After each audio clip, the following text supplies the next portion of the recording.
It is a precarious journey to safety. Lake Albert is now a major route to Uganda for hundreds of refugees fleeing fighting in the Democratic Republic of Congo. There are still thousands of people waiting to cross and seek safety into Uganda. According to the refugees, there are blockages on the other side of the border. There are armed groups who are preventing refugees from fleeing and seek safety in Uganda. The UN Refugee Agency says about 55,000 Congolese have crossed to Uganda. Many are running from widespread ethnic violence in the eastern DR Congo, and Uganda says it's overwhelmed. We give these people land where they settle. We give them security where they should be protected. They go to our health centers for medical treatment. Their children go to our schools and so forth. They benefit from our social services. The services designed for a limited number of people, now it is catering for about 5 times. Uganda is home to more than 1.4 million refugees, most of them from South Sudan. The country has been widely praised for its open border policy that grants refugees access to health, education, a right to work, and freedom of movement.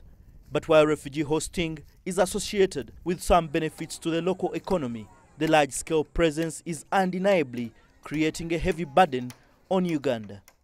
We need the international support. Without that, our policy may change. We may change our policy to make sure that we don't get all this burden. It's too much for a small country like ours. The crisis has also resulted into a corruption syndicate, with donors querying the management of the refugee situation in the country.